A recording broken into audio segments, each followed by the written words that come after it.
लोकसभा मतदारसंघातून वंचित बहुजन आघाडीचे अधिकृत उमेदवार ॲडव्होकेट प्रकाशदादा बाळासाहेब आंबेडकर हे उभे आहेत। आज रोजी प्रचाराची सांगता आहे।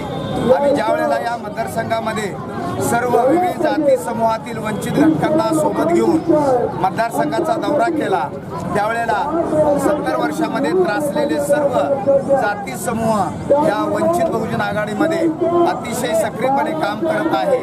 त्यामुळं उद्याच्या 18 तारखेला ह्या कब्बशी चिन्हासमोर बटन दाबत असताना जो 70 वर्षामध्ये या वंचित घटकातील जाती समूहांना त्रास दिलेला आहे त्याचा बदला घेण्यासाठी कब्बशीच्या पुढचं बटन दाबत असताना आम्ही या व्यवस्थेचा गळा दाबत आहोत, अशा पद्धतीची भावना जनतेमधून व्यक्त होत आहे।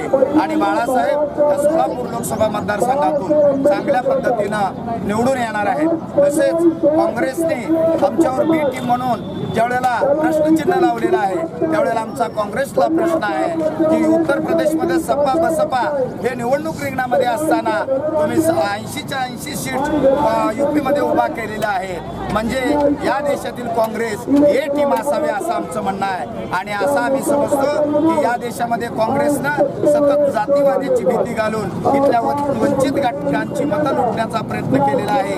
परंतु स्वातंत्र्याच्या 70 वर्षानंतर इथला धनगर असेल, इथला वंचित घटक साळी माळी तेली तांबुळे 18 प्रगट जातींना काँग्रेसचा असली रूप समजलेला आहे।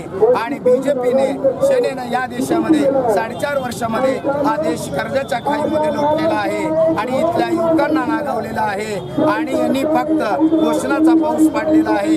त्यामुळे यांचा make in India, skill India या नावाचे प्रोजेक्ट फेल झालेला आहे। धर्माच्या नावावर या देशामध्ये मॉब मिल्चिंग करून इथल्या गाईला श्रेष्ठ मानून माणसाला मारण्याचा प्रयत्न